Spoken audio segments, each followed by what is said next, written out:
دستای خوجند از زمره اون بازیگرانی است که نقشش در این دسته خیلی و خیلی زیاد است. به خاطر گلزدن هم در حال زود پرتاب نوزیم بسیار هم موافق و دروازه‌بان دسته فایزکان در این لحظه خیلی خوب برای اجرا نمودن این ضربه. محمد علی صدیقов فولو ضربه عبدالخلیل بورونов و توپ از پهلوی دروازه از میدان بیرون می شود. بهترین فرصت داشت فوتبالباز رقم 11 دسته فایزکان دلشاد باراتوف بسیار خوب بازی میکند. نیم محافظتگری دسته فایزکان حالا ضربه جانبی دروازه ماتروسов و این هم عبدالخلیل بورونов بود. بیننده عزیز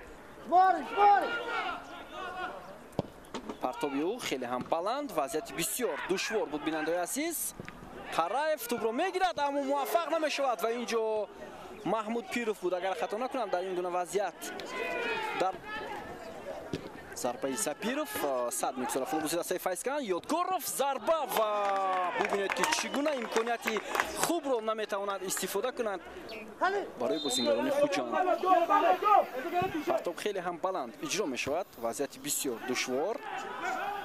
قراев و قریب بود توپ وارد دروازه شود و همینطور گل حساب شده می شود. بیننده عزیز ارتیوم سیاردیوک با زدن گل دست می یابد و این اشتباه خودی بازیگران دسته فایزکان بود که نتوانستند بیاد. متوجه میشیم و لحظه تکرار پرتاب بسیار هم خوب اوچیلوف در قوت دوم بازی کرد در هوا. بعدا قراев هم اشتباه نمود. دو حمایتگری دسته فایزکان نتوانستند که توپ را از این حالت برآورند. سه نفر حتی بودند اینجا پیروف، ارگهشف و هویدوی گلمراد.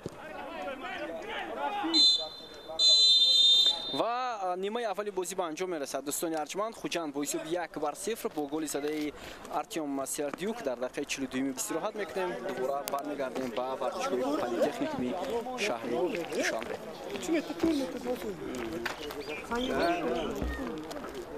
پلی‌تکنیک شهر دوشنبه قسم دومی رقابت میان دسته های فایزکان دیوسه و خوجند ادامه خواهد کرد.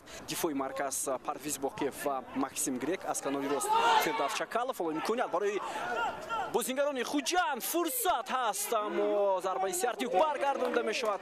دوباره و جانبی دروازه عظیم جان میدان. حالا پرتاب خیلی موفق برای دلشاد بازارف ضربه بازارف و گل حساب 2-0 می شود و اینجا برای دروازه‌بان فایزکان سر داد. بیاید با پرتاب ارتیوم سیاردیوک متوجه می شویم. بازارف ضربه میزند. بله اینجا واقعا هم پیش چشم دروازه‌بان رو گرفتن حمایتگران. برای خاطر قراев هم نتوانست در زودترین فرصت این ضربه رو برگرداند. هر چند سمتی اون رو معین کرد. ضربه کنجی برای فوتبالبازان فایزکان بورونov پرتاب او ولی ضربه دلشاد بازارف به نتیجه یک نفر رو گذشت و ادامه حمله دسته فایزکان پس به جریمه گفت و فرصتی بسیار خوب بود برای میزبان میدان.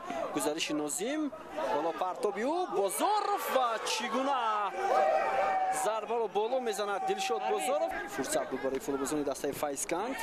عباس اندلیبов ضربه او ولی در زبان ضربه دوروب و باز هم خفناک و همینطور 4 دقیقه علاوه کرده دوباره به پایان میرسد. دوستان ارجمند خوجند با حساب 2-0 با گل های ارتیوم که خود را در جدول مسابقات با 22 امتیاز مستحکم نگاه داشت و فایزکان باشد همانا در زمینه 8م جدول قرار دارد با 13 امتیاز.